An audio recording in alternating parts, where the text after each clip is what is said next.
Hey everyone, this is Sakshi. Welcome back to my YouTube channel. So आज हम पढ़ेंगे artificial intelligence class 9 का chapter number 1 introduction to artificial intelligence का part number 12. So इस video में हम पढ़ेंगे कि किस तरह से आर्टिफिशियल इंटेलिजेंस हमें हेल्प कर रहा है ताकि हम सस्टेनेबल डेवलपमेंट गोल्स को अचीव कर पाए. Okay, so these SDGs were adopting for meeting the environmental, social and economic concerns of the world. अब ये जो गोल्स थे उन्हें क्यों अडॉप्ट किया गया था? ताकि हम एनवायरमेंटल, सोशल और इकोनॉमिक कंसर्न्स जो भी है हमारे लिए इस वर्ल्ड में उन्हें ख़त्म कर पाए. Okay, AI technologies can substantially contribute towards achieving the sustainable development goals and making Earth a better place for all of its inhabitants. अब जो ये AI टेक्नोलॉजी है इनको हम यूज़ करके ये जो टेक्नोलॉजीज़ है ये कंट्रीब्यूट करेगी इन SDGs गोल्स को अचीव करने में, और ये अर्थ जो है इसे एक बेटर प्लेस बनाने के लिए जहाँ हम लोग अच्छे से रह सके. Okay, without any concerns. So यहाँ पे कुछ एग्जाम्पल दे रखा है कि किस तरह से AI हमें हेल्प कर रहा है इन गोल्स को अचीव करने के लिए. So first is ensure availability and sustainable management of water and sanitation for all. अब क्या है, जो वाटर को किस तरह से मैनेज करना और सैनिटेशन इन चीज़ों की अवेलेबिलिटी इंश्योर करने में AI हमें हेल्प कर रहा है. किस तरह से, जो SDGs का गोल 6 है ये डील करता है sustainable management of water and sanitation से.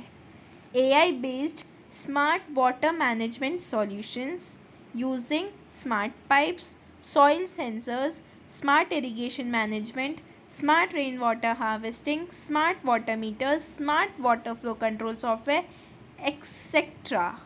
अब क्या है, AI से जुड़ी हुई सॉल्यूशंस क्या है इसमें स्मार्ट वाटर मैनेजमेंट के लिए स्मार्ट पाइप्स जो कि अपने आप खुल सके, अपने आप बंद हो सके टाइम के हिसाब से. सॉइल सेंसर्स, सॉइल में वाटर टेबल कितनी है उन सब को सेंस करना. स्मार्ट इरिगेशन मैनेजमेंट, किस टाइप के पे कितना पानी क्रॉप्स को देना है. स्मार्ट रेन वाटर हार्वेस्टिंग, बारिश कितनी आ रही है उस हिसाब से रेन वाटर को हार्वेस्ट करने के लिए. वाटर मीटर्स, पानी कितना यूज़ हो रहा है. Smart water flow control software, किस तरह से पानी का फ्लो कंट्रोल होता है, तो इसलिए इसका सॉफ्टवेयर. तो ये चीज़ें किन चीज़ों में हेल्प कर रहा है ताकि हम इस गोल को अटेन कर पाए, इस गोल का पा पाए, इसको हम अचीव कर पाए. So these solution have decreased water consumption by as much as 1/6 of average consumption.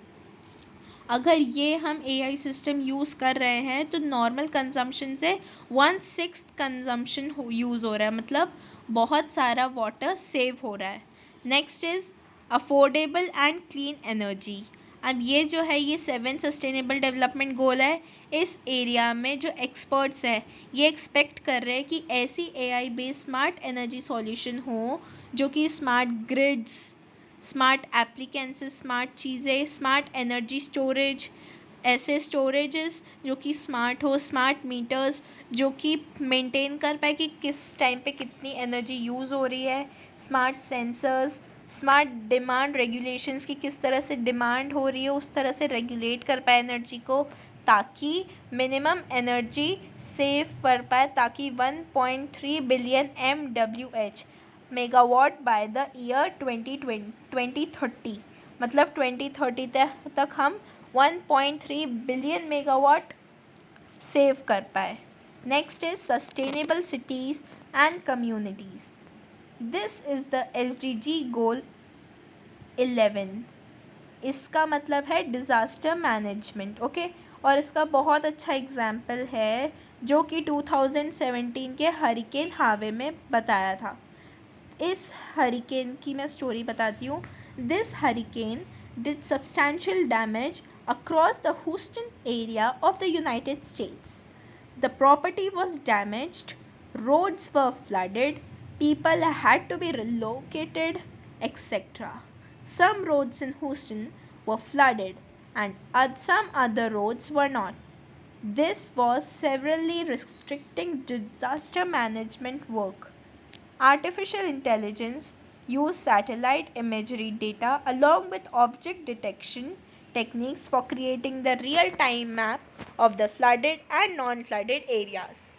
This allowed disaster management teams to plan better and coordinate the rescue attempts.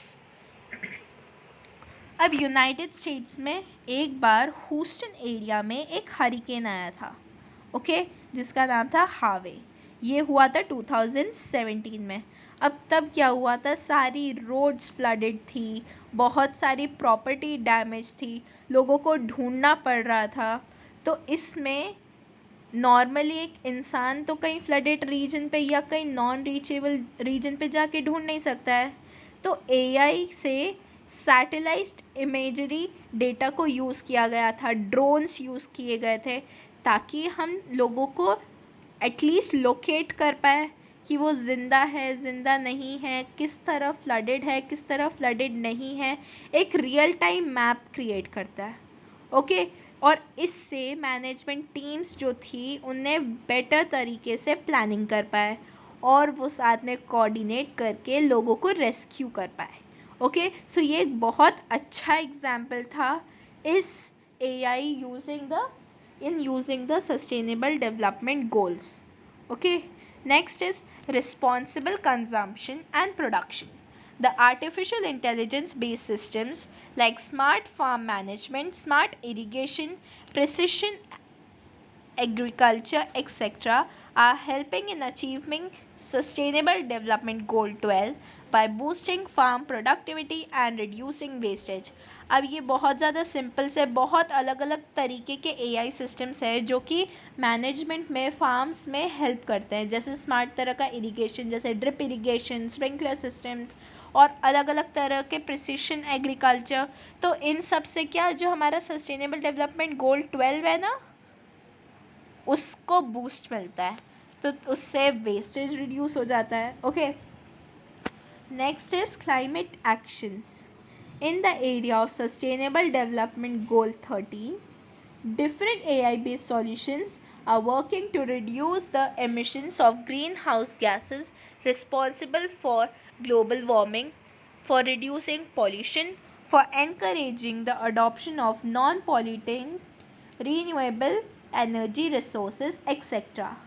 अब जो गोल नंबर 13 है, इसमें क्या बताते हैं कि अलग अलग एआई बेस्ड सॉल्यूशंस वर्क कर रहे हैं ताकि जो ग्रीन हाउस गैसेस निकलती है जिससे ग्लोबल वार्मिंग होती है, पॉल्यूशन को रिड्यूस करने के लिए और लोगों को नॉन पॉल्यूटिंग एनर्जी रिसोर्सेज को अडॉप्ट करने के लिए, ठीक है.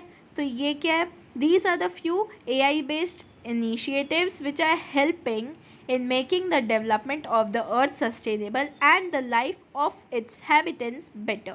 अब ये कुछ AI based initiatives थी जो कि हेल्प कर रहे हैं ताकि हम इंडिया को ताकि हम अर्थ को सस्टेनेबली डेवलप कर पाए और जो अभी हम लोग रह रहे हैं इनके लाइफ्स को बेटर बना पाए. Widespread adoption of these measures can give substantial jump to the effects towards achieving sustainable development goals. अगर बहुत ज़्यादा लोगों ने इन स्टेप्स को यूज़ किया, अडॉप्ट किया, तो जो हमारे सस्टेनेबल डेवलपमेंट गोल्स है ना, इनको एक बड़ा सा जंप मिलेगा और बहुत जल्दी हम इन्हें अचीव कर पाएंगे. But the adoption of these technologies is not easy. मतलब ये जो इन टेक्नोलॉजीज़ को अडॉप्ट करना इतना ईजी भी नहीं है. There are the following 2 important reasons behind this slow adoption. अब यहाँ 2 रीजन्स दे रखे हैं कि अडॉप्शन स्लो क्यों होगा. First is problem with data availability and accessibility. Data is one of the 3 primary domains of AI technologies, and AI systems cannot function without adequate data.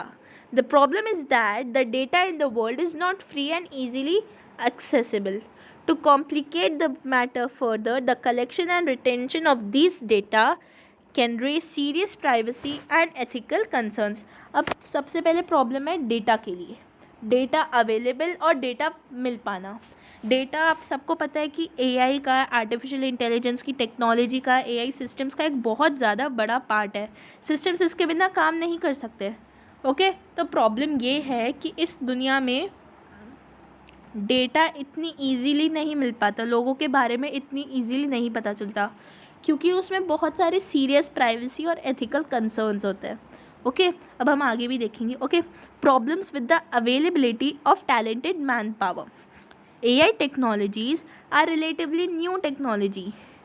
Due to this, there is shortage of people of developing, maintaining and improving AI capabilities, model solution, etc. अब क्या है, अब हमें talent की कमी मिल रही है। AI technology अभी नई नहीं है। ओके, तो लोगों को इसके बारे में अभी कम पता है, कम लोग इसके बारे में और आगे बढ़ रहे हैं, तो हमें अभी लोगों की कमी हो रही है ताकि हम डेवलप कर पाए, हम डेवलप करने के केपेबल हो पाए, हम चीज़ डेटे को मेंटेन कर पाए और अलग अलग मॉडल्स और सॉल्यूशंस निकाल पाए। ओके, तो ये दो मेजर रीजंस है कि क्यों स्लो अडॉप्शन हो रहा है इन AI सिस्टम्स का। ओके, सो आज के लिए इतना ही। Thank you for watching this video. Please do like and subscribe my channel. Bye.